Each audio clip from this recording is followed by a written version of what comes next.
Number 10 of geography diversity chapter.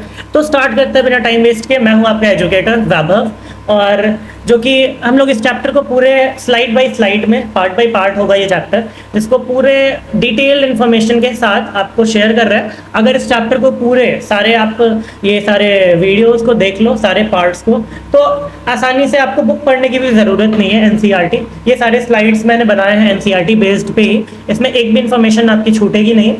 ये पूरे slides आपके बहुत ज़्यादा इंपॉर्टेंट है और ध्यान से सुनना है आपको, और जो जो कुछ इंपॉर्टेंट पॉइंट्स आपको लगते हैं उसको आप लिख भी सकते हो नोट्स के थ्रू, और ऐसे आप कमेंट कर सकते हो। कमेंट करने पे मैं आपको ये पीडीएफ दे दूंगा, ये जो भी पीडीएफ जिससे मैं पढ़ा रहा हूँ, जो स्लाइड्स हैं, ये पीडीएफ आपको मैं शेयर कर दूंगा। तो आइए देखते हैं लाइफ इन डेजर्ट रीजन्स। अभी लास्ट लेक्चर में हम लोगों ने देखा था थार डेजर्ट के बारे में। अब हम लोगों को देखना है डेजर्ट रीजन्स पे कैसे लाइफ होता है लोगों का। People living in desert regions have developed ways to survive in harsh conditions. तो यहाँ के जो लोग होते हैं डेजर्ट रीजन्स में, उन लोगों की बॉडी अडॉप्ट कर चुकी होती है इतने ज़्यादा एक्सट्रीम कंडीशंस को, जिसकी वजह से वो लोग आसानी से इस हार्श कंडीशंस में भी सर्वाइव कर पाते हैं, कोई इशू नहीं होती है उनको। Water conservation is extremely important. Water conservation मतलब होता है वाटर को बचाना, बचत करना। तो किसी भी रीजन में, डेजर्ट रीजन में खास करके, वहाँ पे वाटर की स्कार्सिटी होती है, तो यहाँ पे वाटर कंजर्वेशन बहुत ही ज़्यादा इंपॉर्टेंट होता है। लोग बहुत ही ज़्यादा रेन वाटर को स्टोर करके रखते हैं। जब भी जो भी वाटर, जितना ज़्यादा से ज़्यादा ये लोग यहाँ पे डेजर्ट के रीजन्स में लोग इसको सेव करते हैं। So traditional methods like storing water, rain water are common, जैसा मैंने अभी बताया। Houses are often designed to remain cool during hot weather. Hot weather में भी ये जो हाउसेज होते हैं यहाँ पे, ये लोग ऐसे डिज़ाइन करके बनाते हैं जिससे बहुत ही कम से कम गर्मी लगे इनको। बहुत से लोग रूम्स के बगल में वाटर टैंक्स बनाते हैं जिसमें रेन वाटर स्टोर होता है, और पानी की वजह से जो टेम्परेचर है वो बहुत हद तक कम होता है, इन लोगों का सर्वाइवल थोड़ा ईजी होता है।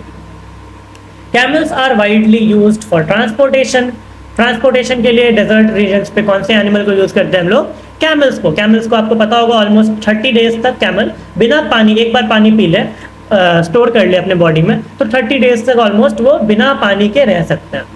And carrying goods because they can travel long distances without much water. क्योंकि ये जो कैमल्स होते हैं, मैंने अभी बताया, काफ़ी लॉन्ग डिस्टेंसेस तक और काफ़ी टाइम तक बिना पानी के ये ट्रैवल कर सकते हैं गुड्स को कैरी करके। People also wear loose and light colored clothes to protect themselves from heat. ऐसा आपको पता होगा बच्चों की लाइट कलर के जो क्लोथ्स होते हैं वो लाइट को ट्रैप नहीं करता है, जिसकी वजह से उसमें गर्मी हमें ज़्यादा नहीं लगती है, कम लगती है। इसीलिए यहाँ के जो लोग होते हैं वो लोग लाइट कलर्ड के क्लोथ्स और लूज क्लोथ्स पहनते हैं, ताकि एयर का फ्लो बना रहे और गर्मी कम से कम लगे। तो यहाँ तक था लाइफ इन डेजर्ट रीजन्स। अब हम लोग देखते हैं coastal plains of India. Coastal plains of India क्या है तो देखते हैं। India has long coast lines along the Arabian sea. India में जो कोस्ट लाइन्स है वो काफ़ी लॉन्ग होती है। किसके अलॉन्ग होती है? अरेबियन सी के साथ साथ। And the Bay of Bengal, Arabian Sea और बे ऑफ बंगाल के साथ साथ इंडिया की जो कोस्ट लाइन्स हैं वो बनी है।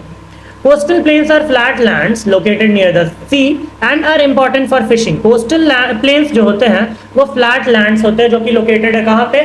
सी के नियर, सी के पास के एरियाज को कोस्टल लैंड्स डिक्लेयर किया जाता है, और जो कि बहुत ही ज़्यादा फिशिंग के लिए सी के पास है बच्चों, तो वहाँ पे लोग फिशिंग करेंगे, फिशिंग के लिए बहुत ज़्यादा अच्छा होता है, ट्रेड के लिए बहुत अच्छा होता है। वहाँ पे फिशिंग करेंगे तो ट्रेड भी तो करेंगे बच्चों, फिशेस को सेल करेंगे। एंड ट्रांसपोर्टेशन, किसी भी गुड्स को एक जगह से दूसरी जगह पहुँचाना, ट्रांसपोर्ट करने के लिए।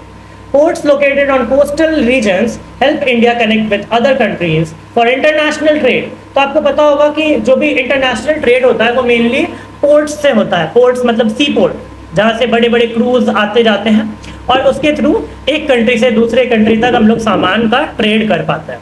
These areas also support tourism. Tourism आपको बताया था मैंने लास्ट लेक्चर्स में भी। टूरिज्म मतलब इन सभी एरियाज जो पोर्ट, सी पोर्ट होता है, यहाँ पे टूरिज्म भी बहुत ज़्यादा सपोर्ट होता है, क्योंकि टूरिज्म, जो टूरिस्ट है वो इन सभी जगहों को देखने आते हैं, ज़्यादा से ज़्यादा एंजॉय करते हैं, क्योंकि ये नई चीज़ है, ये सिटीज़ में देखने को नहीं मिलती है। Because of beaches and natural beauty, क्योंकि यहाँ पे बीचेस प्रेजेंट होता है और नेचुरल चीज़ें होती है जो कि हमें सिटीज़ में देखने को मिलना बिल्कुल भी नामुमकिन हो चुका है, अभी के टाइम पे बिल्कुल ही नहीं दिखेंगी। तो that's all for this lecture. कहीं भी कोई भी डाउट आए अगर आपको तो आप कमेंट कर सकते हो, हम लोग सेपरेट उसके लिए एक वीडियो बना देंगे। और चैनल को जिन बच्चों ने भी सब्सक्राइब नहीं किया और वीडियो को लाइक नहीं किया वो जल्दी जल्दी लाइक कर दीजिए। तो हम लोग मिलते हैं लेक्चर नंबर 10 पे।